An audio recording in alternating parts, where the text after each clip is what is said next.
Nearly every news alert in 2025 has raised questions, some old, some new, about the law and national security. And now you get the chance to ask Lawfare directly. It's time for our annual Ask Us Anything mailbag podcast, an opportunity for you to ask Lawfare this year's most burning questions. You can submit your question by leaving a voicemail at 202-643-8474 or by sending a recording of yourself asking your question to askusanythinglawfare@gmail.com by December 16th. Hey there, RadSec listeners. Scott R. Anderson here with a quick public service announcement. The month of December is here, and that means that we are in the countdown to our annual holiday episode where we talk about the topics and discuss the object lessons you share with us. So if you have any topics you want to hear us dig into or any object lessons you want to share, whether from the serious to the frivolous, please send them along to us at rationalsecurity@lawfaremedia.org. Just send them by December 17th so they can be included in this year's episode. Thanks so much. Tyler, your background is so elegant and sophisticated, appointed with all sorts of knowledgeable books and tasteful art. Oh, really? I thought it was kind of drab in here. I don't know. Just kidding. You have a very nice office. It's optimized. There's a rug that really ties everything together. The rug is clutch. That is an actual Persian rug I got off the internet for like $50 a couple of years ago. I was very proud of it. I don't know if it's actually Persian. According to the eBay, it's actually Persian. I don't really know. But I feel like it ties the room together, so to speak. You guys jumped the gun. I had a Big Lebowski tie-in for my my comments. Now I can't do it because it seems tired that you already did the first reference in the first 2 minutes of the conversation. So. I can only hope that this rug ends better than that rug did, unfortunately. I don't know who I would go to replace that one. But, I mean, Tyler, I guess, if you'd be on my rug. But that's fine. Fair enough. I'm thinking more of a Parasite reference that I'm just going to stay here long enough and slowly push you out and just crawl under the table and stay, and I won't notice. Yeah. Adverse possession. Yeah, not as frequent as it used to be.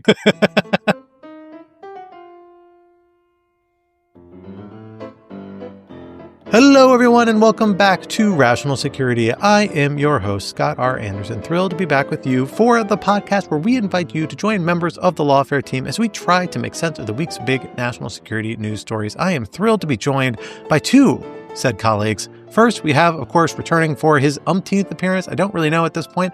We have Lawfare managing editor Tyler McBrien squatting in my office, using my elegantly appointed furnishings and electronic devices to record in optimum comfort while I am banished here to my freezing cold basement at home with a sick kid.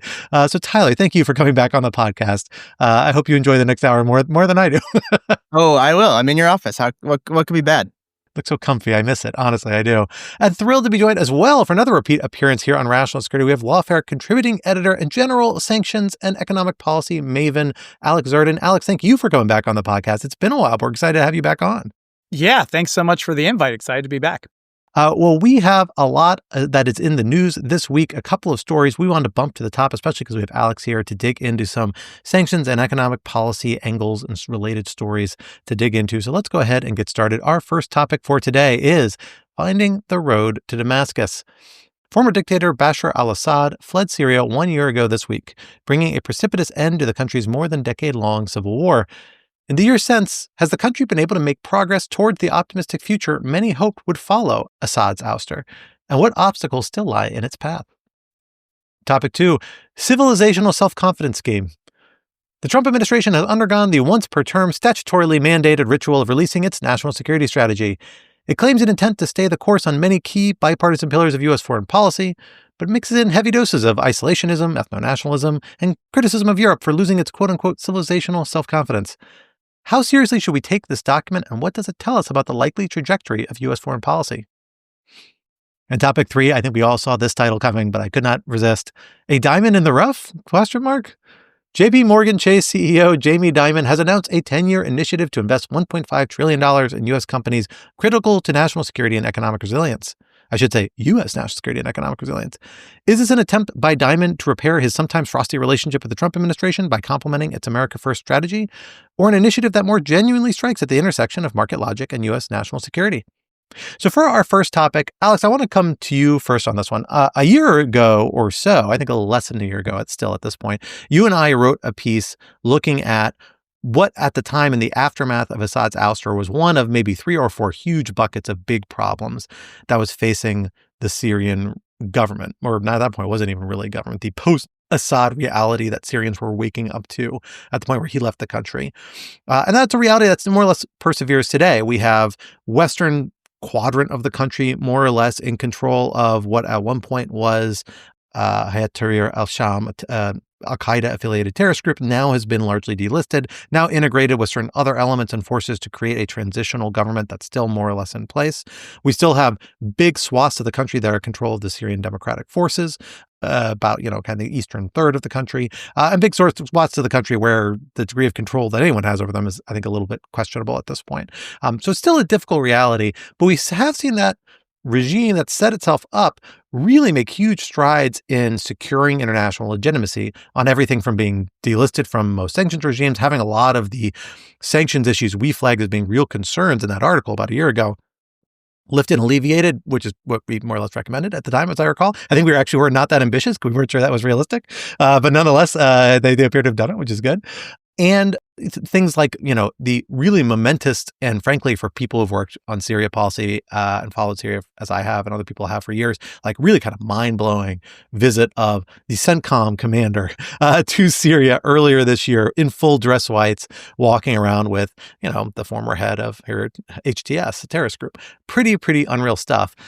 So I want to turn it over to you, Alex, first. From your lens, both from the economic statecraft lens, that is your specialty, but also from the broader lens, because you are somebody who has worked particularly in Afghanistan, but in other countries that have gone through these difficult transitional periods and worked on related issues. Talk to us about how you think Syria is faring. What are you still worried about? What progress has it made? And what is still out there as big obstacles that friends of Syria need to look forward to make their way towards that brighter future? The transition over the past years, nothing short of remarkable. I think we should all and can all acknowledge that. I don't think we, a year ago, or a little more than a year ago, would have thought that Syria would be in the place that it's in right now. Even remember, and I don't think we've talked about this previously, as late as October and November of 2024, the United States was discussing with the United Arab Emirates about sanctions relief, not for these interim authorities, for the al-Shara-led government, but actually for the former government led by the dictator Bashar al-Assad. And so no one saw this coming, I think, at a collective level from the blob here in D.C., from foreign capitals, or even in the region. And yet here we are a year later, and we have had this incredible sea change of policy and changes in how the U.S. government approaches the country of Syria, the government of Syria. And as you mentioned, Scott, the leader, Ahmed al-Shara, former UN, U.S. internationally designated terrorist, who not just had a welcome visit by the commander of CENTCOM, but then was an invited guest of President Trump in the White House just recently. And, and so what we've seen here is this incredible transformation and rehabilitation of this, again, former terrorist leader, former insurgent who had been captured by U.S. and coalition forces in Iraq. Scott, something you've been very, very close to over the years as well. And this incredible transformation. So I think we need to acknowledge that, and I think that's widely acknowledged. And so there is this phenomenal change that has occurred. And for the Syrian people, the amount of freedom and ability to express themselves and not live under the fear and oppression and brutality by the Assad regime is nothing short of remarkable. With that, though, I think while this optimism exists, I do have some areas of skepticism, both on the economic as well as the political and social fronts. And so this economic scorecard, I'll start with that, is a bit mixed right now. Scott, you walked through some of the changes that had happened.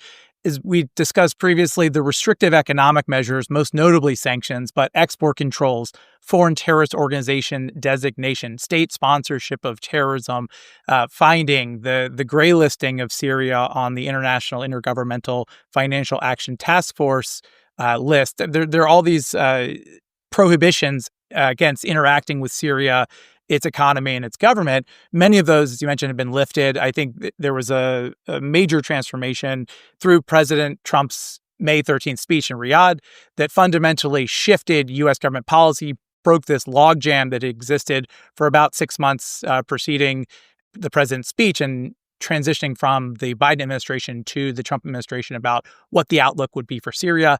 And then the hard work started. There wasn't enough for really any interagency coordination before the president's speech.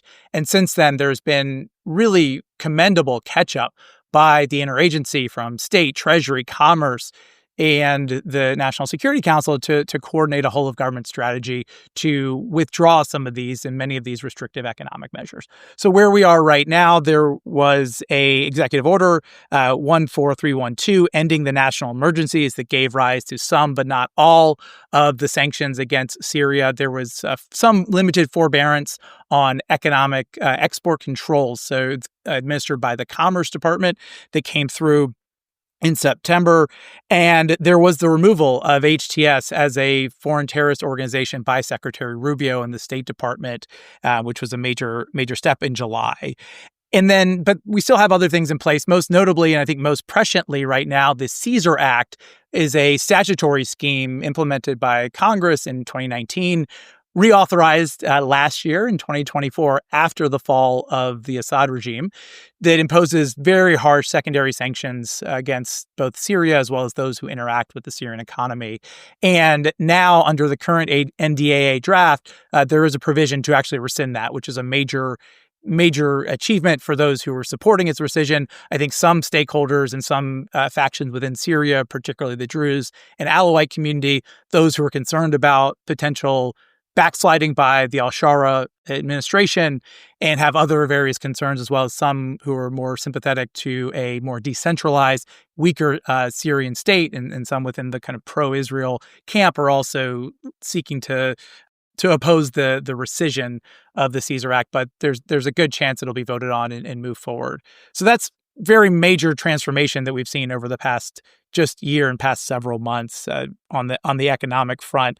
The challenge now is, though, the hard work now starts. So the structural factors impacting Syria are profound, pronounced. Syria has been in war civil war for almost a decade and a half.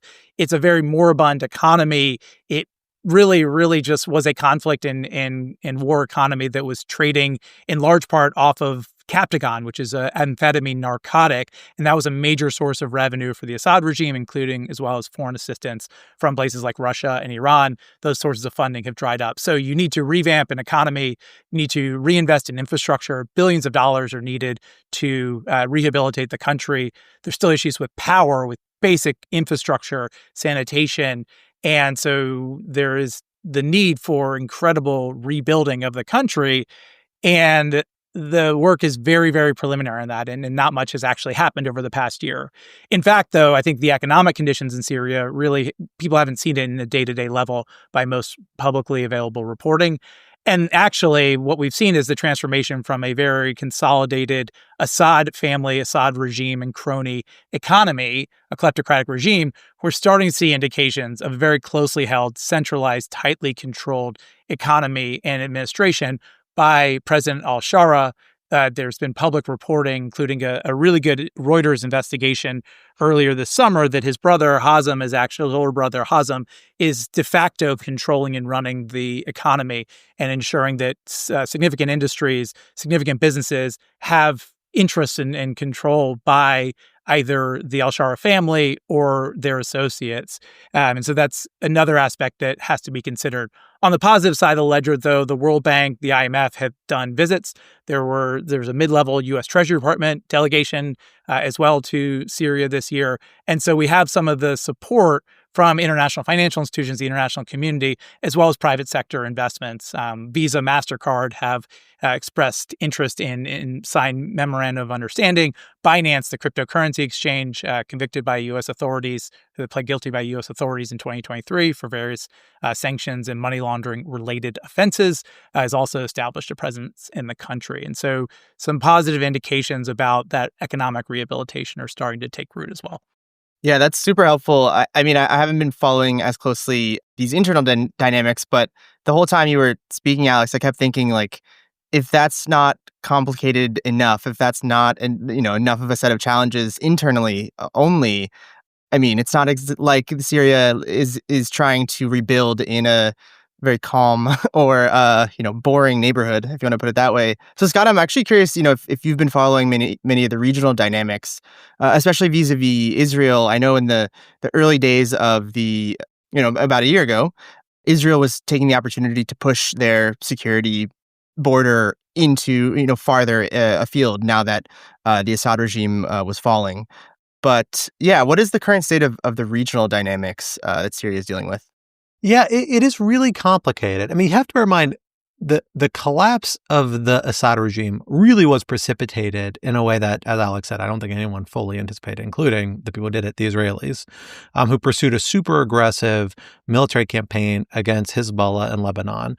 Very effective one which I was on the podcast very skeptical of. And I will say I may have had good reasons for it at the time, but it was very effective at really severing the line of support between that was flowing to Lebanon, to Hezbollah, through Syria from Iran, cutting off Hezbollah at the end of that. And Hezbollah was one of the big drivers of regional influence, one of the big security pillars for Iranians' ability to act through proxies, was actually a reverse point of influence for the Assad regime in Syria because of providing a lot of expertise and support.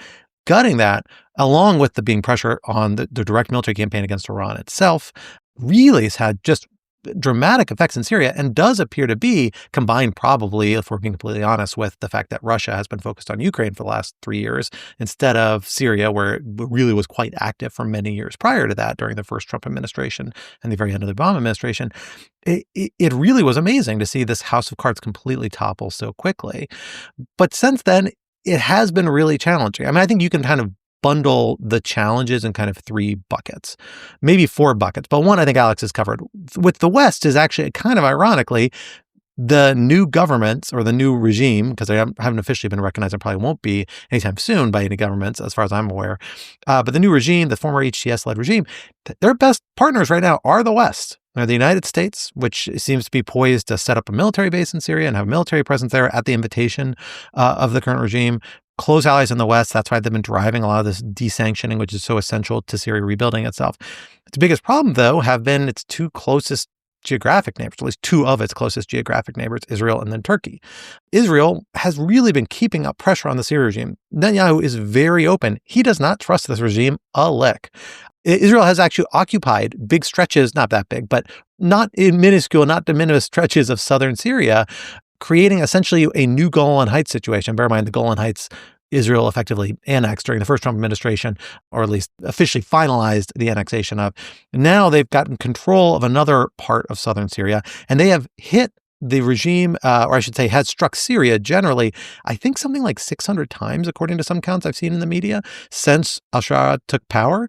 Now, some of those strikes were early on against like just general tanks, planes, arms depots. I think the justification early on was, we don't know what the heck's going to happen. We don't want these major stories of major arms to fall into the hands of a more malicious group than the Assad regime, which was malicious enough, so we're going to hit those. I think there was a tolerance for that among the United States, among other allies. But now it's become much more targeted against the Bashar government and the Bashar regime and military elements associated with it, which are a little decentralized. And that has been a problem for the Bashar regime that they're wrestling with. They have seen cases of sectarian violence in various directions under their governance, and particularly towards this Druze minority, which is a minority group that the Israelis have a very close historical relationship with, and at this point have basically said, we are going to take steps to protect this minority that lives in Syria. That's the justification for its presence in southern Syria, the justification for a lot of its military action, and the government has not given no signs, the Netanyahu government, I should say, no signs of backing down from that whatsoever. The one thing that might cause it to back down is that it's really becoming a pain point, I think, for the Trump administration between this and Gaza. My sense is that they were able to roll Netanyahu enough on the Gaza plan that they were willing to tolerate some degree of adventurism in Syria as a bit of a trade-off for that. But I don't know how far that tolerance actually goes. And ultimately, this will be a bigger issue, particularly if the Syrian regime can talk to allies in the Gulf and other places that have the ear of the Trump administration and on whom the Trump administration is really reliant for success in Gaza, something it really seems to want. On the other side of that, you have the Turks. The Turks have a better relationship with this regime, certainly than Israel does. More than they and the Gulf states, I think, have a reasonably good relationship. I think can be seen as some of its main backers in certain ways, or at least relationships.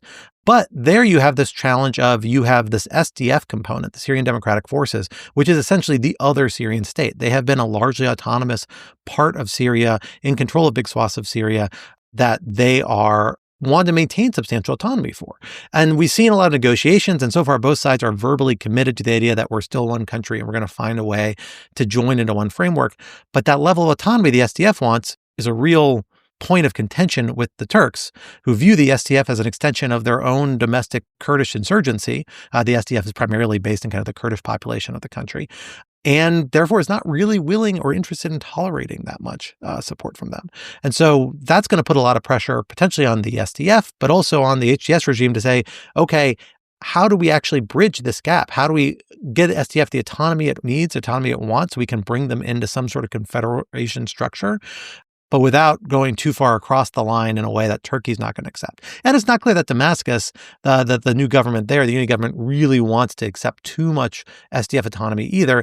That would be, inviting a potentially difficult situation. Then again, that model is what exists in Iraq, right? Where you have a Kurdistan regional government that is substantially autonomous, has its own armed military forces. Less true now, post-2017, when there was a little minor civil war with Baghdad at the time, but still substantially true, and further, it was very true for more than a decade prior to that. So you don't really know where this model's going to go. The Iraqis, by the way, if anybody's wondering, because they do obviously share what might be the biggest border with Syria of those two. I think Turkey's border is probably bigger, but regardless, a substantial border. Interestingly, while there is this big KRG, Kurdistan regional government that is also Kurdish like the SDF, they have a difficult relationship with the SDF. And I think the Iraqis, as far as I can tell, seem to be essentially saying we're pro-stability. They're not actively involved. They obviously have their own problems. And the collapse of the Iranian presence in the region, which has really followed Israeli military action the last year, I think has given them a window to focus on domestic issues. So they, as far as I can tell from watching this at a reasonably high level, haven't been as engaged on this particular issue set. But it is a really difficult set of challenges. And that intersects with all of these domestic challenges because Syria is a super diverse country and involves identities and political groups that, break across all those borders. So yeah, it is a really complicated picture. So Tyler, let me throw it back at you with a question then. So the real question, I think the wild card in all of this, and Alex, I'd welcome your thoughts on this too, is the Trump administration. Alex, you mentioned that May speech that President Trump gave, where up until that point, they had essentially given a lot of temporary sanctions relief. Nobody was 100% clear how far they would go. And it's worth noting, there was far from unity in the Republican caucus, in the mega caucus, about how to approach this question. A lot of people on the political right have expressed skepticism of this new government, less so since the Trump administration has clearly embraced it. But prior to that, there's a lot of skepticism. And generally, there has been strong opposition on the right to sanctions relief in any way that might enable or embolden terrorist groups. That's been actually kind of like a big touchstone of kind of conservative foreign policy, and not always just conservative. A lot of Democrats in Congress express the same views for a long, long time. This bucks that pretty aggressively. So I guess, how do we explain the political dynamics around that for the Trump administration, and how sustainable are they? I at least have been thinking of this as kind of like the Gaza situation, a situation where Trump's effectiveness is largely because he knows he controls his domestic political constituency enough that he can buck what a lot of them may choose to be the foreign policy if left to their own preferences, and say, nope, we're going to take this in a different direction. I know you guys are going to go along with me. And so far that seemed to be true, but it hasn't been a great political 2 months for Trump. So I'm wondering if there's a window to that, and whether that might actually, while it might be good for other policy fronts, might be bad for Syria policy. I'm not sure about that. What do you think, Tyler? And then Alex, I want to come to you on that point too. Yeah, it's a good question. I mean, I think you're right in that it's the Trump factor can open up new lanes of what were previously closed off or commonly held assumptions about U.S. foreign policy across the aisle for generations before that. I mean, I keep thinking about how, Alex, what you said at the beginning of how quickly things have changed in just a year, or what was a year ago, unfathomable is now happening. And, the fact that there's still tweets up from the U.S. Embassy of Syria with wanted posters with Jolani's face and a $10 million reward. But Trump has a short memory. He is, as we've talked about many times before, can be quickly fall into someone's thrall if they look the part. I mean, he called Syria's leader a young, attractive fellow, or a tough guy, or some combination of that. And then finally, if he sees a financial incentive there for some sort of development, then he's willing to cast aside other ideological considerations for, I think, a bottom line, or for the sake of development and deal making. So I think that opens up all of these possibilities for U.S. engagement with Syria.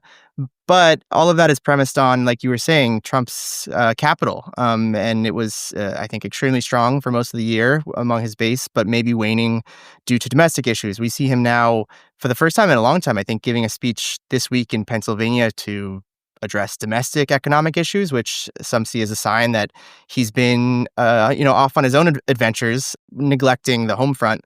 So whether he will have either the capital to push for the Syria policy that he wants, or even the attention and capacity to pay attention to Syria as we are, approaching a midterm year and prices are rising domestically, I think remains to be seen.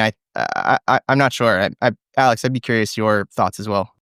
Certainly, a couple of thoughts on it, and I think we generally agree, so I don't think there's a ton of daylight, but just from a slightly different perspective, I think the president has handled Syria policy to date pretty masterfully, and I think there's a couple of reasons potentially behind this.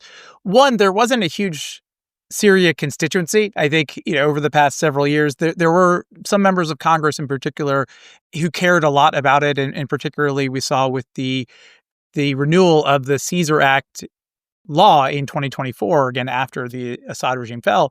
But it isn't a major political issue within the United States. There isn't the same domestic constituencies. Two, President Trump, I think, to your point, has a tremendous amount of political power and capital, especially in foreign policy that we've seen this year, that he deployed on Syria. And so he was given a tremendous amount of deference by his caucus to really settle a interagency, intergovernmental, cross-branch debate about U.S. posture with respect to Syria in his May 13th speech. Again, there was no coordination. There was not the usual rollouts that we would have seen with such a major transformative announcement of completely changing U.S. government policy after 46 years of the most draconian restrictive economic measures that a government could impose we had done towards Syria. And then in one speech, the president changes that. So we're dealing with the after effects of that, but only in this current moment, in this current environment, and the president's, I think, unique characteristics. And then the structural factors, too. I mean, we have a very limited National Security Council. The number of people who would normally be involved with coordinating policy just fundamentally are not there. You have a Secretary of State who's also the National Security Advisor.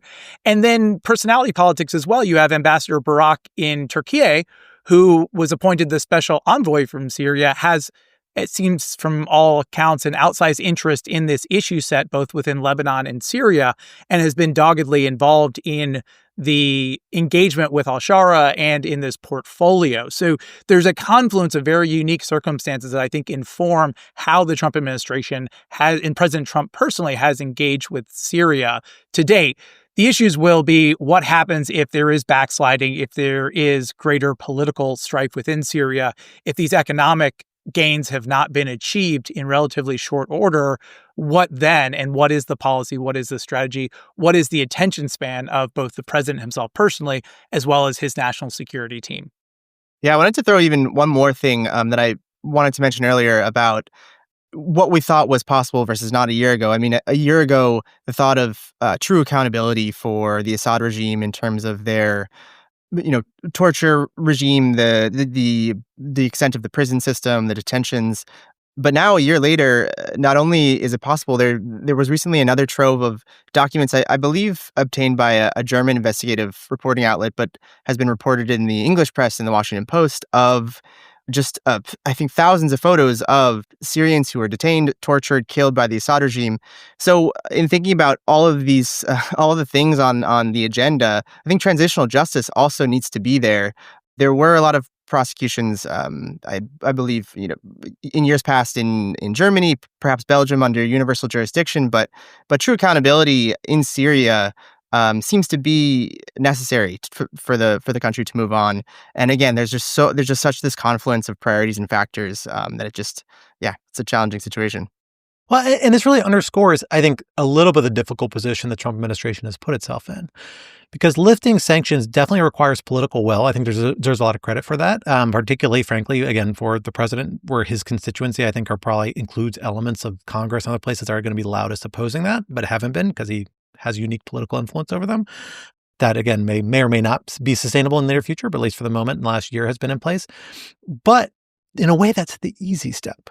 Because everything that comes here, all the building, the cultivating, nation building, that's the really hard part. I mean, Alex, you and I both spent a formative chunk, at least in my case, probably for you as well, I suspect, part of our careers in and working in a country that had gone through nation building efforts led by the United States with a lot of support from the international community.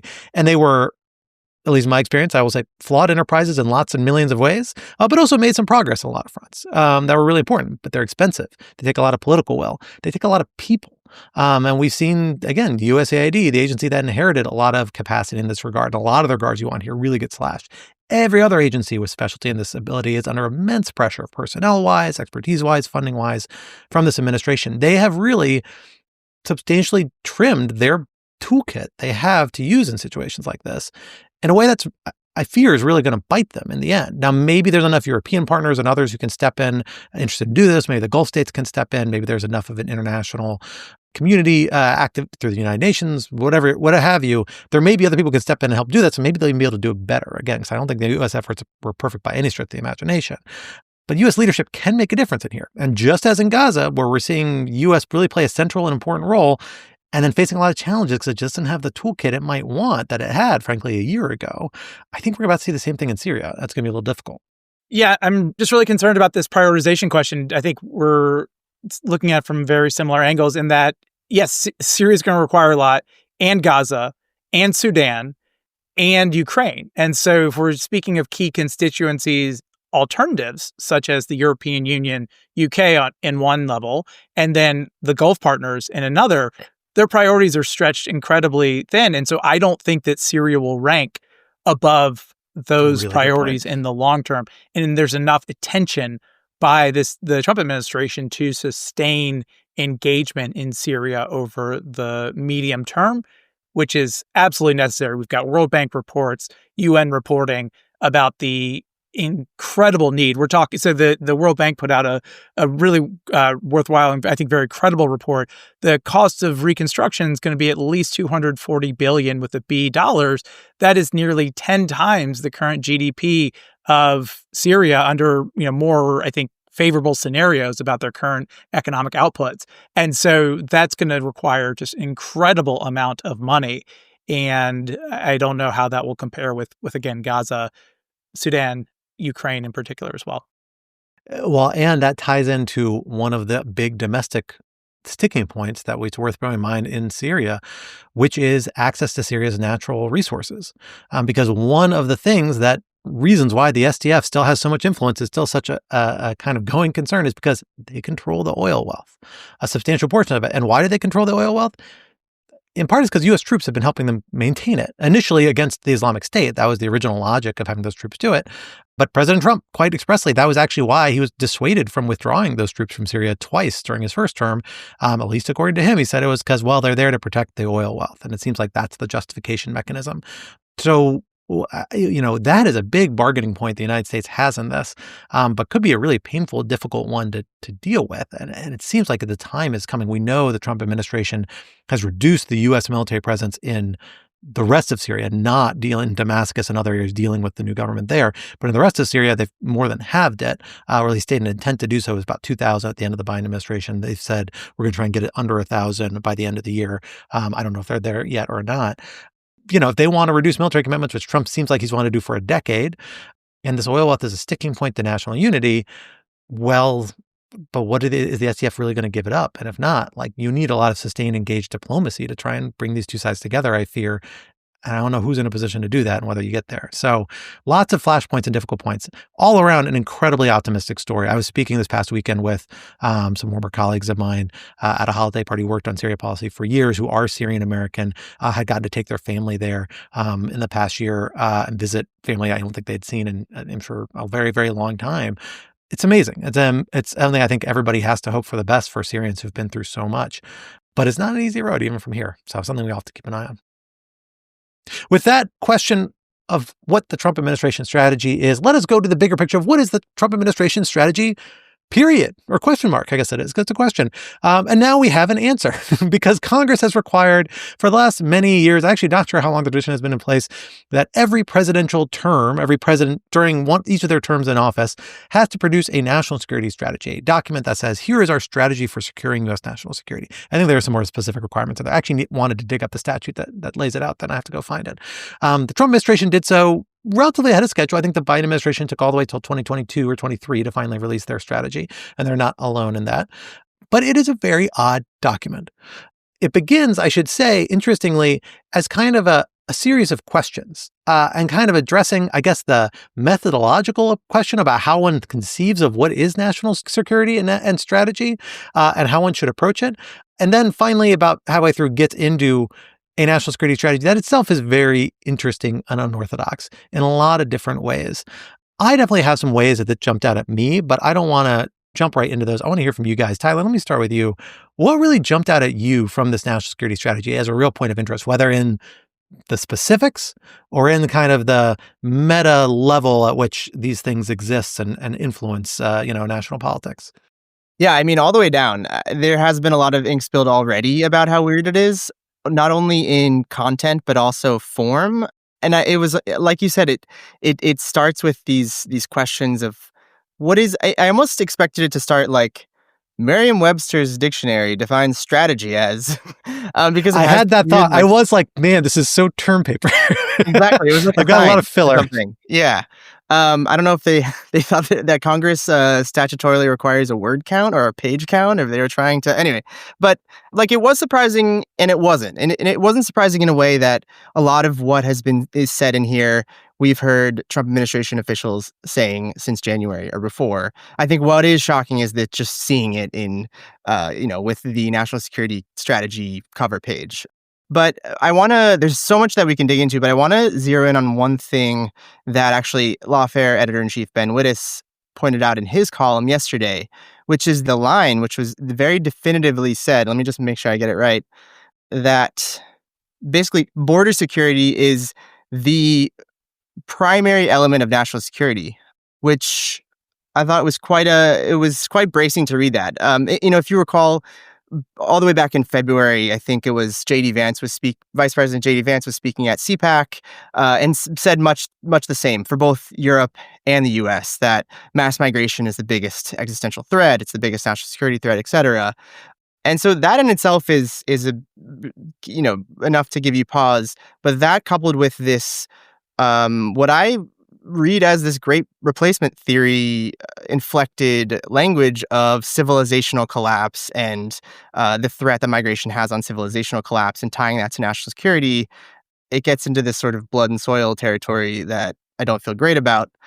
But I think that's just what I've been stuck on. Clearly, Ben was stuck on it as well. But that's where I'd want to start. But again, there's just so much in here that we could pick apart. But I'll lay that out as my first thing. Alex, how about you? Because there is a real thread here about economic policy is a major theme. Not really like broken out independently, but really woven throughout. Not surprising because of this administration's focus on trade, on tariffs. Not surprising because AI is such a dominant issue and obviously has global economic ramifications.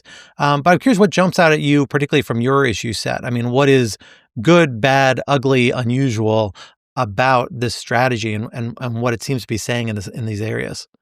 I think it's also a very fair question. The one thing that really came to mind as the overarching puzzle that I've had, or the way I've approached this document so far, is how much weight to actually put into the document. How useful is this going to be as a roadmap strategy for how this administration, how President Trump himself will approach foreign policy and national security in this term?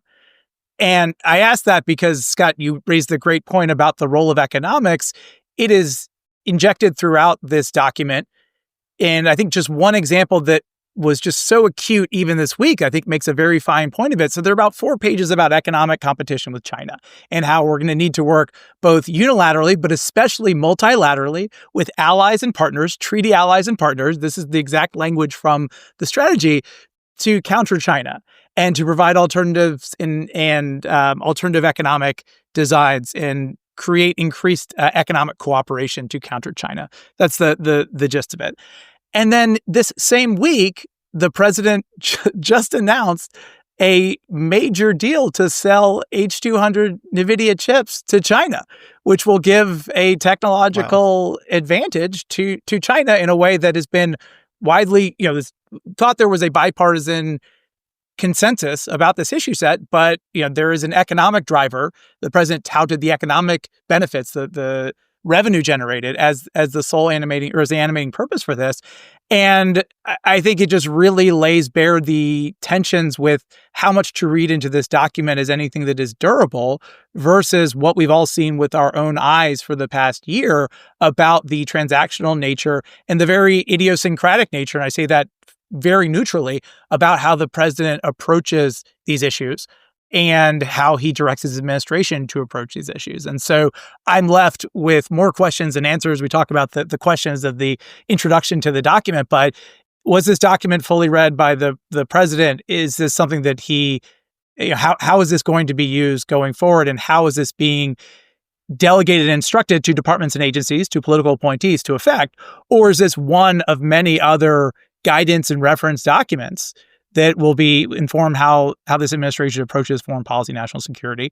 Or to the initial question to ask, is this just a answering the mail exercise to throw in some rhetorical talking points to respond to Congress, but really has no effect beyond this week's news cycle, and then we move on? And I don't have a good answer on that. Yeah, Alex, you perfectly anticipated my general take on these documents. I think maybe because we were both cynical former civil servants that have lived through some of these in various applications.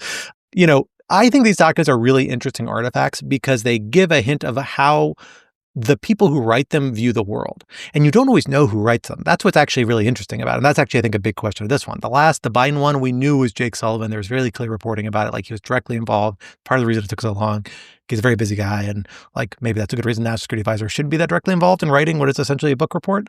But that's fine. He took it seriously. It obviously reflected his views. And you knew it because it reflected his private writings. Like, you read his foreign affairs pieces, stuff like that. Like, it really lined up with the way Jake saw the world, right? Who the hell wrote this thing? I have no idea. It's not Marco Rubio.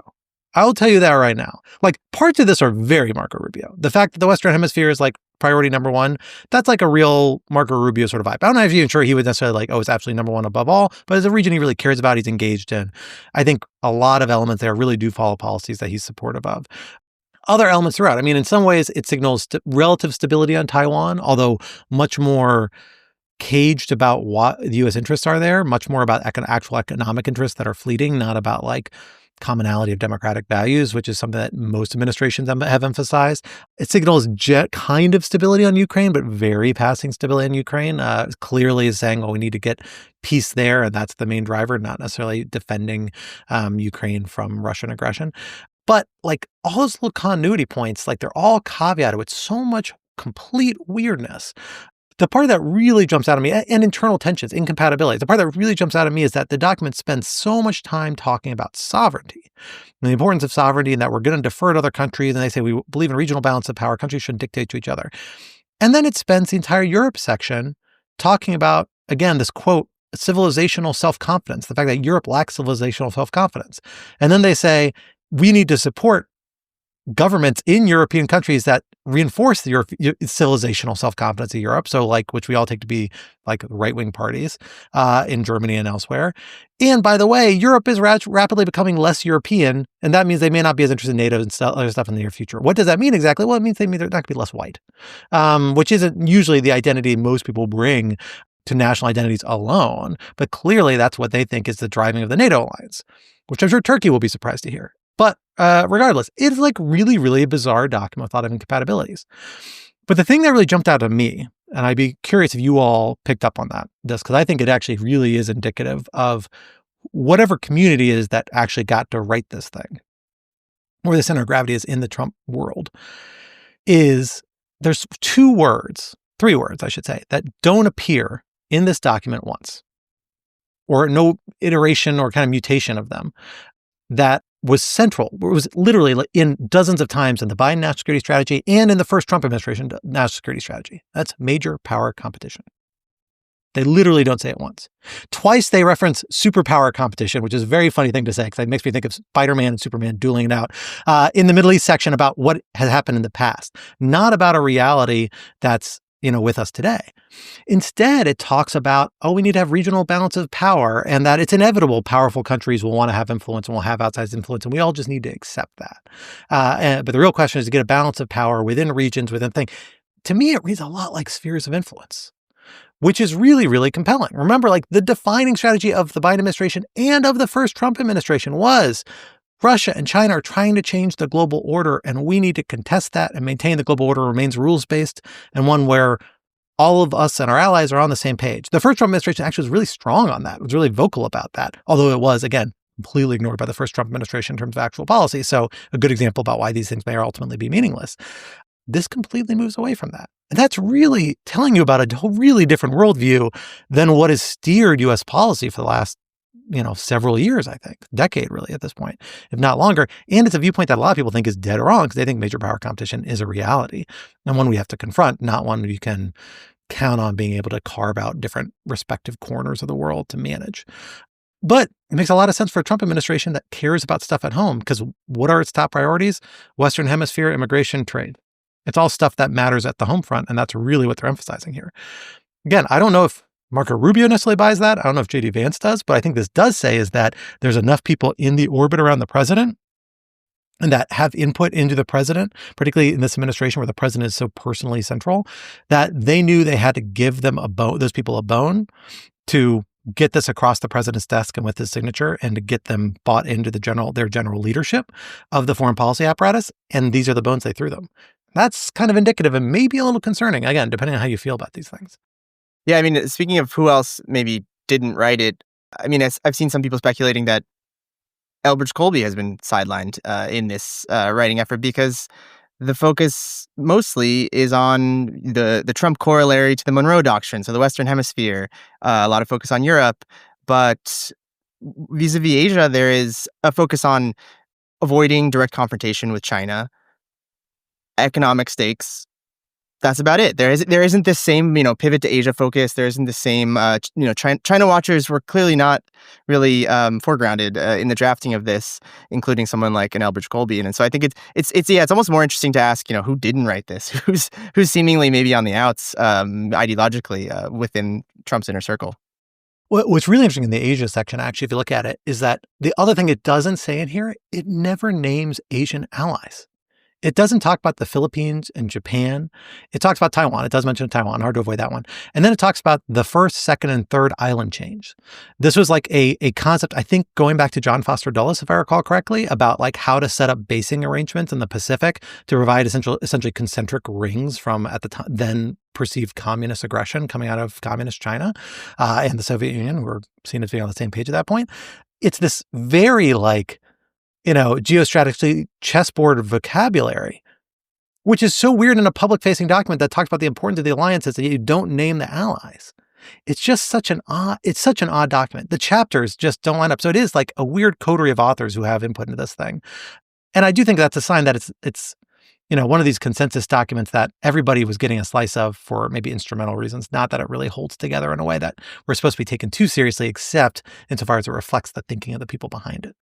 And I'll say, I think another element of these internal contradictions and the incoherent, confused nature is something that I think the Trump administration tries to do in other areas, which is to simultaneously put forth this image of America as the most powerful and strongest, while also putting forth an image of it having been hobbled by the past 4 years of the past administration because of all of these. So it's this confusing mix that there's this acknowledgement that we're not in the unipolar moment anymore, and that the U.S. can't be the hegemon global hegemon. And then at the same time, though, still you have some of the chest thumping and most powerful military kind of language, which are inherently at odds. And that's, I think, partly this incoherent overarching voice. Well, when it comes to securing U.S. national security, the Trump administration may not have to do it alone. They got some potential buy-in, some potential help coming down the road in one form or another from none other than J.P. Morgan Chase CEO Jamie Dimon, somebody who's really become, in a really interesting way, a very vocal actor about international affairs and global security really over the last 4 or 5 years. And JP Morgan Chase, too, notably, doing a lot more in this particular space as an organization. Specifically, Dimon announced a 10-year initiative to invest $1.5 trillion in U.S. companies critical to national security and economic resilience. When asked whether this was an effort to get in good with the Trump administration, because it sounds a lot like a lot of the domestic investment and America First sort of stuff that we see a lot of tech companies doing and other companies doing, Dimon said, no, this is going to be driven strictly by economic interest. Like, this is just an investment plan, but it's a place we see opportunity. And by the way, that opportunity reinforces U.S. interest, national interest in various regards, and might have virtuous, I'm paraphrasing, but might have virtuous effects for other investments that are in the United States because they are also contingent on U.S. national security. He's essentially said it really was institutional interest driven, whether you believe it or not. And notably, Dimon is somebody who, to his credit, in my view, has not really played the suck up to Trump game. He is publicly said, oh yeah, we didn't give any money towards that ballroom that he's trying to build. We refused. And when asked, he said, well, we have all these ethics rules we have to comply with. We weren't sure we could make it square with those, which I think I took as a little bit of a backhanded comment on what exactly the Trump administration was trying to do. And they've had a chilly relationship, him and Trump, over the years. So Alex, I want to come to you. I mean, this is really so squarely in your issue set. Talk to us about what is happening? I get flesh and more details of the program. So that's the very high level summary that we know of. And what do you think is driving and how significant a move is this? So I think this was a very, very smart and savvy move by JP Morgan and Jamie Dimon in particular. So the overall architecture of what we've seen from public reporting in JP Morgan's press releases is they announced a $1.5 trillion with a T 10-year initiative to support defense, resiliency, a broad bucket of investments in the United States. And they also have pledged up to $10 billion of their own money, their own equity, their own capital for direct equity investments as well. And so this is a strategic vision that the JP Morgan has put forward.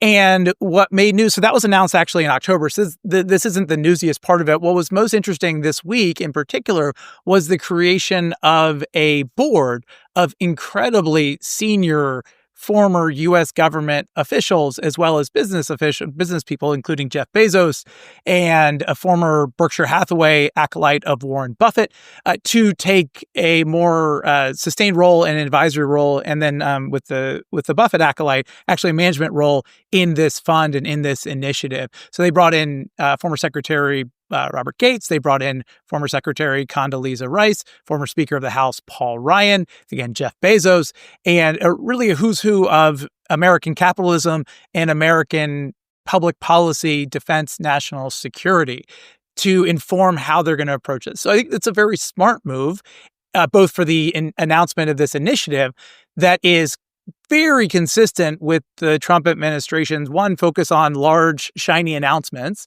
2, on deal making, 3, on investment in the United States, and 4, having this very prestigious group that's going to inform how they conduct their investments. So we don't know what their official roles will be, how this governance will work. They'll have periodic meetings. That was the initial rollout.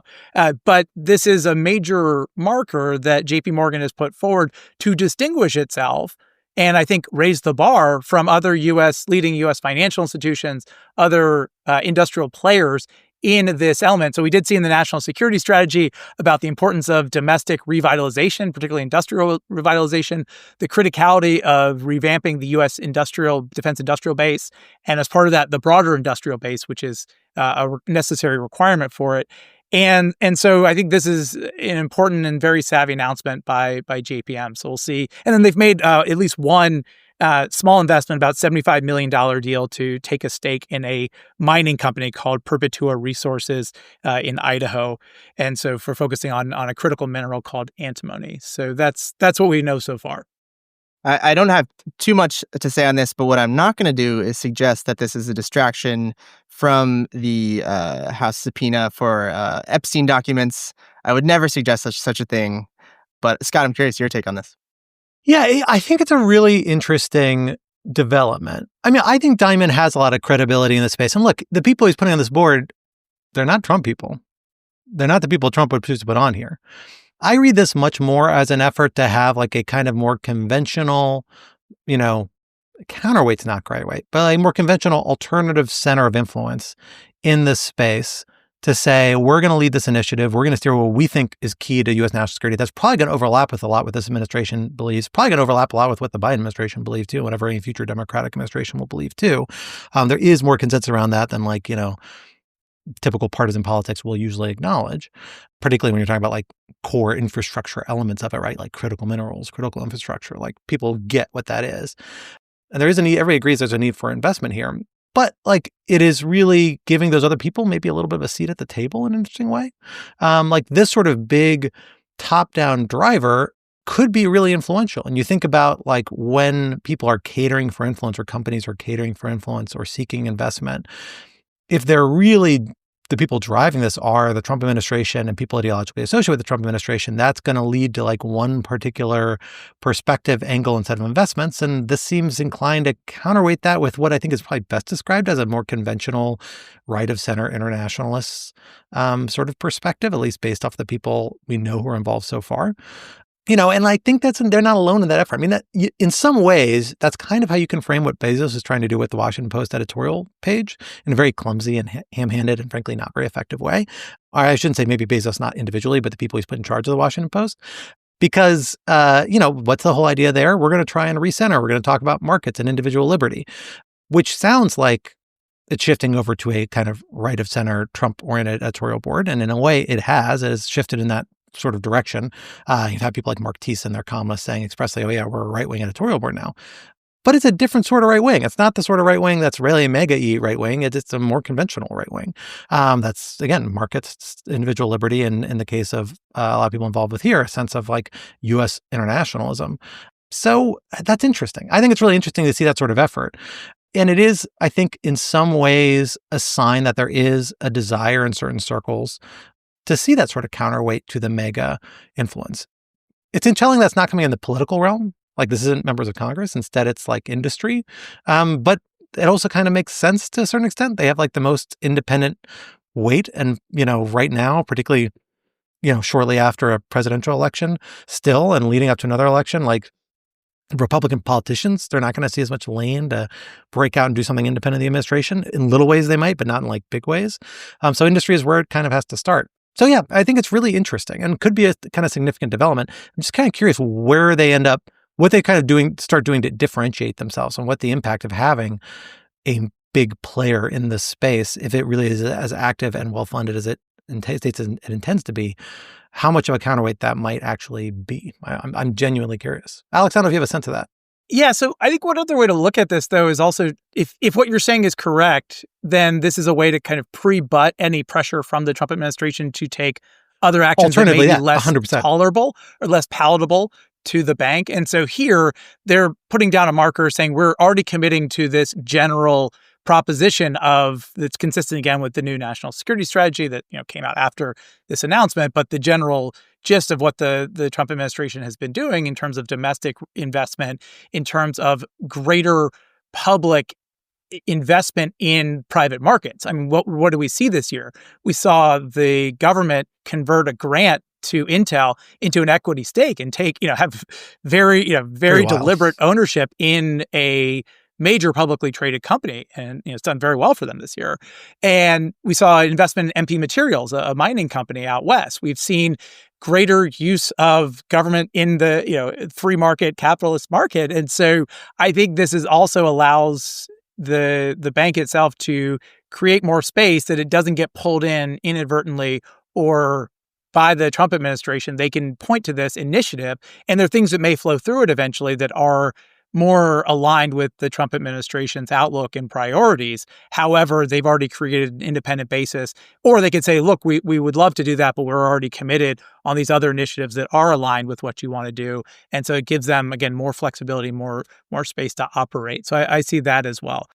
Well, I guess potentially, if that's the logic, and that makes a lot of sense to me, it also provides an avenue for other people to channel those sorts of funds through. Because in theory, they're bringing in other people, other funds, other investors to bring money into here. So if you have people who are feeling under a lot of pressure to say, oh, we want to channel a bunch of money towards, particular national security vehicles from the administration and other places, this could be a vehicle for doing that, not just for the bank itself, but for other entities as well.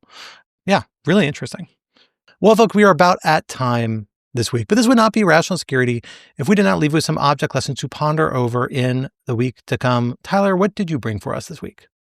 Well, since it's almost the holidays, I come with a good gift idea. I bought this gift for myself a few weeks ago, and it's been so great to flip through. It is a sort of a coffee table book, I would probably categorize it as. It's called Lost in America, Photographing the Last Days of Our Architectural Treasures. It actually came out in 2023, it looks like, but I only just learned about it.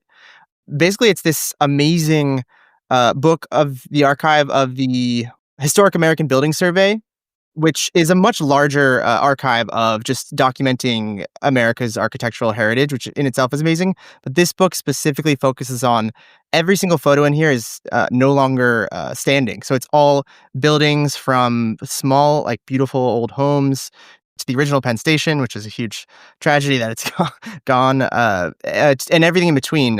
So it's a bittersweet experience reading it, just seeing these beautiful things that are all gone. But it does a great job of documenting how this New Deal program got it started and just how they were able to document all of these architectural treasures. It's just a great book. Highly recommend it. Cool. No, I'm excited. I got to check that out. I'm a big fan of architecture photography. It was a hobby of mine at one point, 15 years ago. I like to indulge in. I'm curious about this. So for my object lesson, this is, of course, the holiday season. That means my wife and I are back to our favorite annual tradition of watching every single terrible holiday movie you can possibly find on Netflix and other streaming channels. It's really a fantastic way to burn some free time on your holiday evenings, holiday season evenings. They're all terrible. They're all irredeemable, but there's a huge cottage industry of them. Occasionally you stumble upon one just really charming and good. I have yet to do that, I would say, this season. And there are amazing subgenre of Canadian holiday films where it's just two moderately good-looking people sitting down in dull lighting, having polite civil conversation with each other for a full 90 minutes, and that's the whole movie. It's kind of extraordinary. But I have enjoyed two of them that we ended up watching just over the last week, which I'll recommend to people to check out in the time to come, both on Netflix. One is a movie called A Merry Little Xmas that brings back none other than childhood heartthrob Alicia Silverstone back on the silver screen. Haven't seen her in a very long time, going through an awkward kind of divorce situation. Really interesting. I would not say it's a great movie, but it was entertaining. It was charming. It's fun to see Alicia Silverstone back on the screen. Melissa Joan Hart makes an appearance as well. It's really got a lot of throwback people. Alvin from The Cosby Show is in the movie. It's a real throwback to a bunch of 80s and 90s old standbys. So I recommend that. And the other one I watched that I actually did kind of was Jingle Bell Heist. It's a heist movie set during Christmas. It's really more of a heist movie than a Christmas movie, if I'm being completely honest, but it's kind of charming. It's British. There's British people with an American woman as the lead about them trying to take revenge on an employer. It's kind of predictable. Every twist you'll see coming a mile away, but it's pretty to look at. It's kind of exciting and kind of enjoyable, and I enjoyed it. So check those two out and just generally consider the whole genre, the oeuvre of bad holiday movies around this time of year, because I really enjoy it. It's one of my favorite little traditions, so it's worth checking out. And put away your snobbery for just one month of the year. Alex, how about you? So I'm still a newbie for the object lessons, but here's a shot. So I want to recommend a book called The World for Sale, Money, Power, and the Traders Who Barter the Earth's Resources by Javier Blas and Jack Farshi. It was published in 2021, but I think it has renewed importance over the past few weeks. As an economic statecraft and sanctions nerd, the U.S. Treasury Department designated Lukoil and Rosneft in October. These were major designations against two key pillars of the Russian economy and Russian energy sector. And there's now an ongoing dispute, ongoing saga about the attempts by an oil trading firm called Gunvor to purchase certain assets of Lukoil. And so the book is about the origins and history of commodity trading around the world. It's a fascinating history about the things that we don't think about as much, but that run our everyday lives, from basic commodities, oil, natural gas, minerals, and especially in this era that we were talking about of renewed investment in the United States about critical minerals, even things that are readily available, but just the difficulty and complexity of moving things from their origin sites to how they are economically valuable and utilized. It is really fascinating. There's a cast of characters. There's presidential pardons in the late last hours of presidential administrations. There's high politics, low politics, lots of intrigue, and so really recommend it if you haven't read it yet. It's called The World for Sale. I think you definitely have the hang of the object lesson. That sounds fascinating. And with that, that brings us to the end of this week's episode. National Security is, of course, a production of Lawfare. So be sure to visit us at lawfaremedia.org for our show page, for links to past episodes, for our written work and the written work of other Lawfare contributors, and for information on Lawfare's other phenomenal podcast series. While you're at it, be sure to follow Lawfare on social media. Be sure to leave a rating or review wherever you might be listening, and sign up to become a material supporter of Lawfare on Patreon for an ad-free version of this podcast and other special benefits. For more information, visit lawfaremedia.org/support. Our audio engineer and producer this week was me, and our music, as always, was performed by Sophia Yan. And we were once again edited by the wonderful Jen Patcha. On behalf of my guests, Tyler and Alex, I am Scott R. Anderson, and we will talk to you next week. Until then, goodbye.